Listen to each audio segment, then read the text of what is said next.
Are you running a business currently and struggling to get new clients, grow revenue, and scale up operations? If that's you, I bet that you don't have a sales problem, you have a lead generation problem. So in this video, I'm going to share with you the importance of good lead flow for your business, and I'm also going to share with you 4 actionable strategies to generate more leads for your business and start scaling up in the right direction. And to introduce myself, my name is Kieran, and our company has helped hundreds of B2B businesses all across North America and Central Europe attract quality leads and quality clients into their businesses, allowing them to drive real revenue growth. And all these strategies, all these insights I'm going to share with you today. So there's a saying in business that sales cures all, but as a matter of fact, I actually think that leads cure all. And the reason why I believe that is because leads are a prerequisite to generating sales, i.e. a business must first attract a lead into their business, i.e. somebody who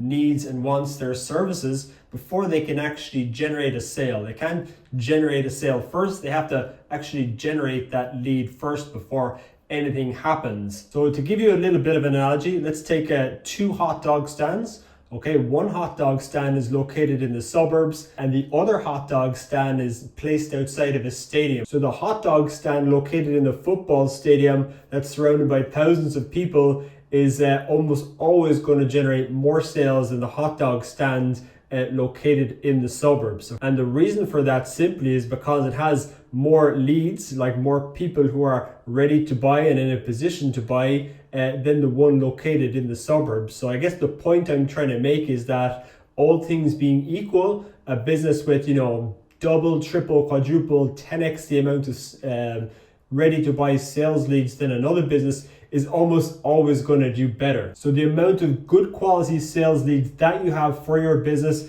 is directly proportional to the amount of sales and revenue that you can generate as a business. And it goes without saying that revenue is vital for, funding operations, hiring key staff, and scaling operations to the next level. So if you're struggling with any of those things, what you'll actually find is that one of the root causes is lack of leads. And actually on that, from my observation of talking to hundreds of B2B businesses since running my company, what I found is that most of them are actually reasonably good at sales, okay? So they set up a business and many of them can communicate very well. But if I come in and I break down their business and I figure out what's going on, I almost always find that lack of leads coming into their business is almost always the problem. And to share an example with you, I jumped on a call with a chap a few weeks ago. I asked him, let's say, how many leads, like let's say of the last, 5 leads or 10 leads that you got into your business,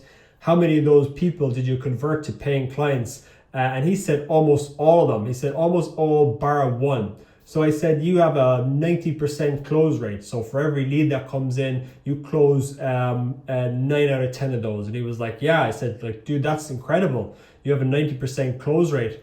And I asked him how many leads he was generating per month. And he said, barely any. So I guess the problem that we were trying to solve to help him generate more revenue is a lack of leads. If he had 10, 15, 20 leads and was converting at 90%, he would almost instantly see a revenue increase judging by those maths. So he had a lead generation problem, and that's what I see a lot of businesses have as well, is weak lead generation.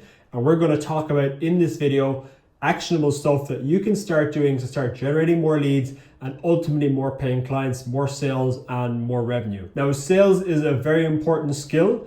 But what I find is that people overestimate the importance of sales skills.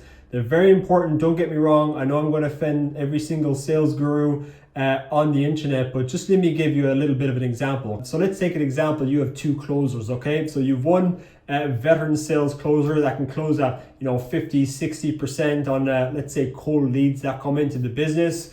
And then you have one like weak closer who really kind of struggles, all right?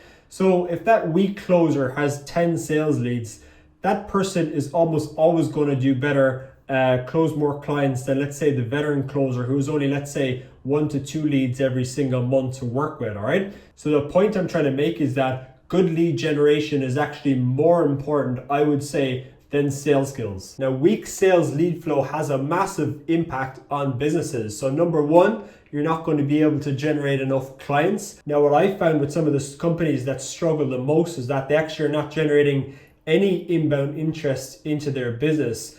And what they have over time is actually attrition. So they're not getting more customers, but they are over time, due to natural attrition over the course of months and years, they're actually losing companies. So their company is actually, whether they're aware of it or not, dying. Now, another impact of weak lead flow is that you're going to struggle to get ahead as a business owner in a meaningful way. So if you can't attract paying clients into your business, you're not going to see, more recurring revenue, and you're not going to see your business grow. And as a consequence, you're not going to have enough money to take home for yourself, which kind of makes business a little bit meaningless. Another consequence I see of weak lead flow is that it puts you into kind of a scarcity mindset. For example, for like new customers that come into your business, because there's, let's say, so few leads coming through the pipeline and so few opportunities, you give off a kind of a air of desperation for those new customers coming in. And if you're giving off this kind of air of desperation, it actually pushes leads and customers away from you. So they're kind of less interested in doing business with you. Also, the same is true for existing clients. So if an existing client is paying you a recurring fee for your services every single month, you're kind of desperate to keep that customer. And customers can sense that. And what they do is they start to actually devalue you and your services. They see that you're, overly available, that you really need them as opposed to them really needing you. And what you'll start to have is you'll start to have them whittling you down maybe on pricing and even not wanting to do business with you and changing to a competitor also. So that's another impact of weak lead generation.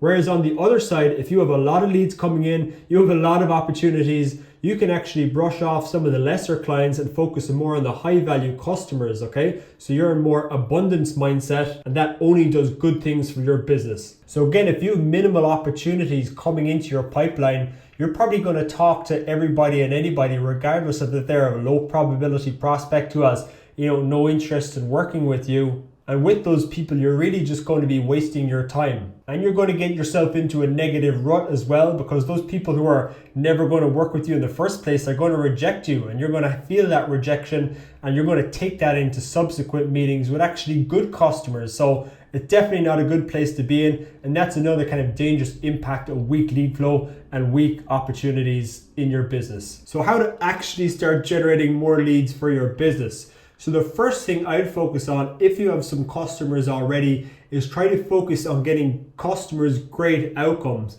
So some of the best marketing that you can do as a business owner is to have happy customers, because what happy customers do is that they start to tell other people. If you have one delighted customer, that customer will tell 2 or 3 other people, and those 2 other customers, when you service them and when you delight them, they'll tell 2 other people, and then you'll start to have this like network effect and growth, and that will grow your business really, really fast. I know from personal experience, when I grew my business, and when many startup founders start growing their business, they focus more on growth and acquisition and revenue numbers, all this like vanity stuff that's more kind of very selfish. When in actual fact, instead of focusing on getting 10, 15 customers, what you should be focusing on instead is actually focusing on a few customers or 1 or 2 customers and getting them really, really, really good results and making them super, super happy,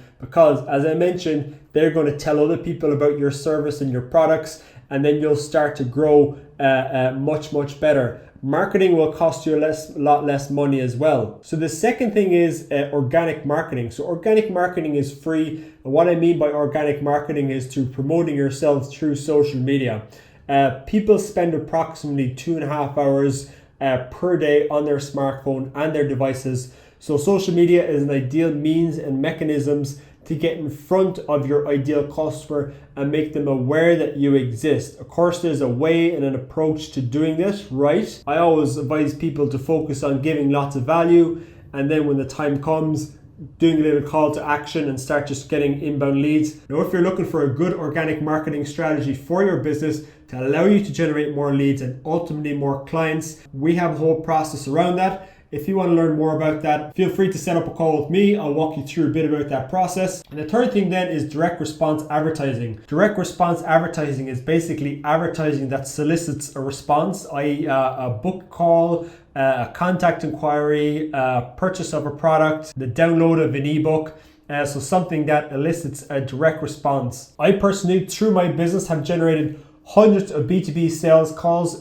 for my business through direct response advertising. It's probably one of my favorite things to do, and the reason why I like direct response advertising so much is because you can literally pay for impressions and clicks and views and book calls, and you can get your sales message in front of thousands of your ideal customers in an instant.